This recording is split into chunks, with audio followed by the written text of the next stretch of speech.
বেগুনের এই নতুন রেসিপিটা দেখার পর আপনাদের সবারই মনে হবে একবার অন্তত বানিয়ে খাই। আর একবার যদি বানিয়ে খান না, বললাম তো এর টেস্ট ভুলতেই পারবেন না। গ্যারেন্টি দিচ্ছি বারবার এটাই বানিয়ে খাবেন। চলুন তাহলে বানিয়ে ফেলি। হ্যালো বন্ধুরা, আশা করি সকালে ভালো আছেন। আজকে আমি বেগুনের একটা রেসিপি বানাবো। এই জন্য আমি 4খানা মাঝারি সাইজের বেগুন নিয়ে নিয়েছি। বেগুনগুলোকে আগে থেকে ধুয়ে পরিষ্কার করে নিয়েছি। মাথার দিকের অংশটা কেটে বাদ দিয়ে দিচ্ছি। আর দেখুন আমি কীভাবে কাটছি। একটা বেগুনের মাঝ বরাবর আমি কেটে নিলাম।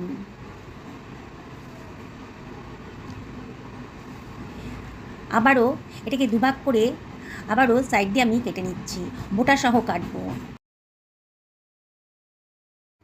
একটা বেগুনকে আমি 4 ভাগ করে কেটে নিলাম, বোটা সহই কাটলাম। আশা করি দেখে বুঝতে পারছেন আমি কীভাবে কাটলাম বেগুনগুলোকে।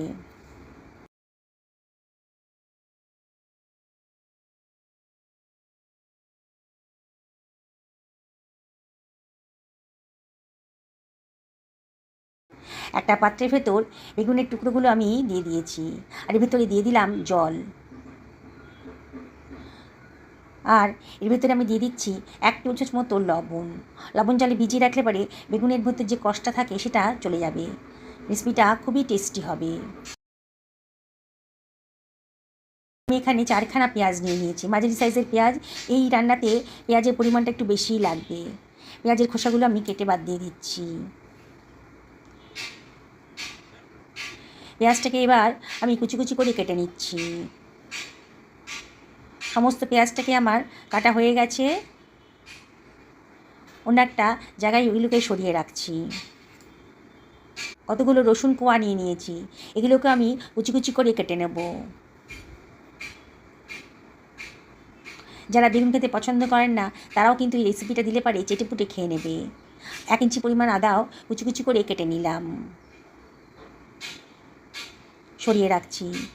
বেগুনটা জল থেকে তুলে অন্য একটা পাত্রের ভেতর রেখে দিয়েছি। এবার এর ভেতরে আমি দিয়ে দেব 1 টেবিল চামচ মতো লবণ।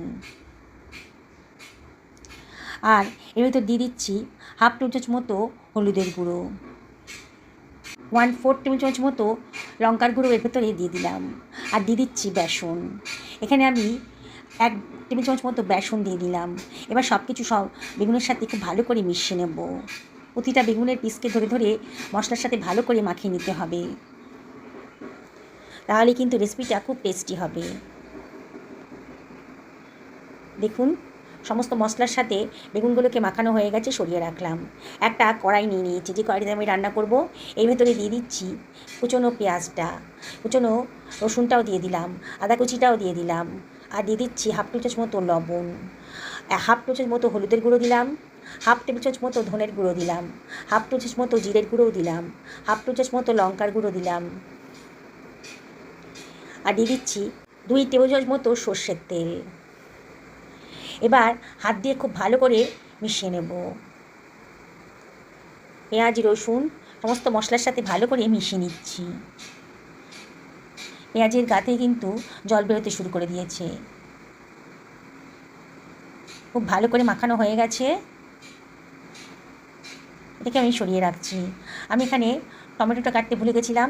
আমি এখানে 3খানা মাঝারি সাইজের টমেটো নিয়েছি। মাথা দিকের অংশটা বোটা দিকের অংশটা ফেলে দিয়ে আমি একটা টমেটোকে 4 ভাগে ভাগ করে নিলাম। এবার মশলার ভিতরে মানে পেঁয়াজ রসুনের ভেতরে এই টমেটোগুলো আমি দিয়ে দিচ্ছি। একটু টকটক হবে খেতে, খুবই ভালো লাগবে। একেবারে নতুন ধরনের নতুন স্বাদের রেসিপি। খানিকটা ধনেপাতা কুচিও দিয়ে দিলাম।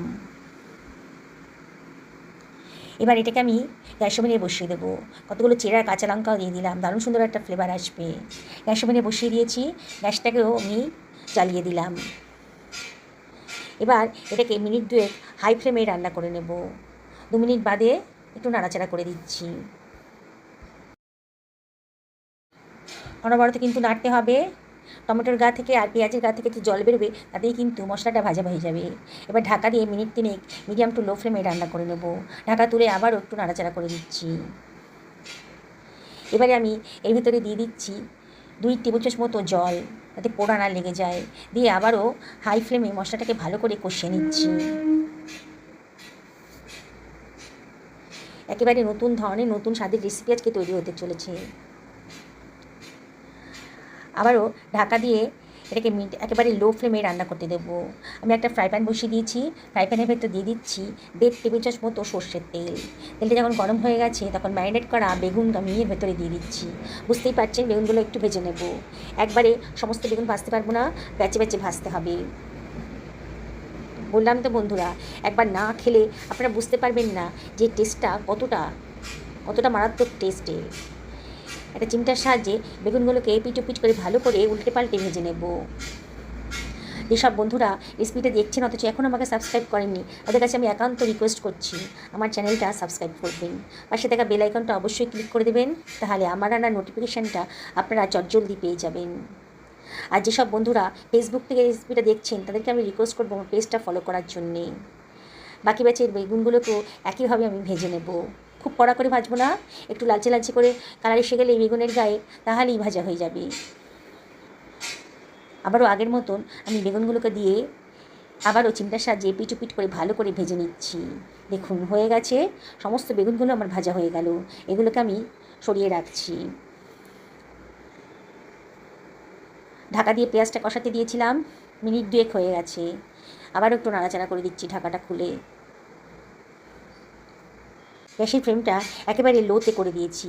আর এর ভেতরে আমি দিয়ে দিচ্ছি 4 টেবিল চামচ মতো টক দই। বাটিটা ধুয়ে অল্প জলও এর ভেতরে দিয়ে দেব। দিয়ে সব কিছু খুব ভালো করে মিশিয়ে নেব।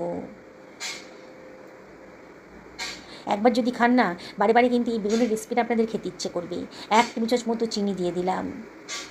চিনিটা অপশনাল, তবে দিলে পারে কিন্তু দারুণ সুন্দর একটা টেস্ট আসবে। এবারে গ্রেভিটা যখন ফুটতে শুরু করেছে তখন আমি ভেজে রাখা বেগুনগুলোকে দিয়ে দিচ্ছি।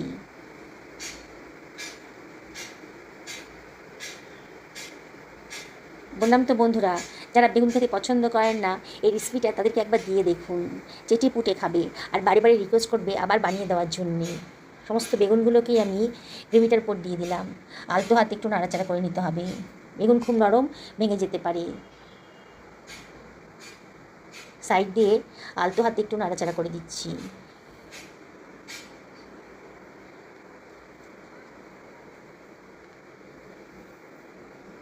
এবারে এর ভেতরে দিয়ে দিচ্ছি খানিকটা কসুরি মেথি। সুন্দর একটা গন্ধ বেরোবে। ঢাকা দিয়ে মিনিট 2 থেকে 3 রান্না করে নেব একবারে লো ফ্লেমে। 3 মিনিট বাদে আবারও আলতো হাতে একটু নাড়াচাড়া করে দিচ্ছি। লুচি, রুটি, পরোটা, ভাত, পোলাও, ফ্রাইড রাইস যার সাথেই খান না কেন অসাধারণ টেস্টি। রাতে রুটি খাবেন তো তাহলে এই রেসিপিটা বানিয়ে ফেলুন, দেখবেন 2খানার জায়গায় আপনি 4খানা রুটি খেয়ে ফেলেছেন, এতটাই টেস্টি। আমি একটা সার্ভিং প্লেটে এগুলোকে সার্ভ করে দিচ্ছি। দেখুন বন্ধুরা, আমার 4টে বেগুনের থেকে আমি 7 জনের মতন ডিনার রেসিপি বানিয়ে ফেললাম। এতটাই টেস্টি হয়েছে যে সবাই কিন্তু চেটেপুটে খেয়ে নেবে, বলবে আরও কেন করলে না। দেখুন কালারটা দেখুন কতটা লোভনীয় হয়েছে। কি বানাতে ইচ্ছে করছে তো? তাহলে অবশ্যই একদিন বাড়িতে বানিয়ে ফেলুন। আমি দেখাচ্ছি, বেগুনটা একেবারে নরম হয়ে গেছে, এখনও ভীষণই গরম আছে। দেখুন একেবারে নরম তুলতুল করছে। আপনাদেরকে আবারও রিকোয়েস্ট করব একদিন বানিয়ে ফেলুন, পরিবারের সকলকে খাওয়ান, নিজেও খান। সুস্থ থাকুন, ভালো থাকুন, নমস্কার নেবেন।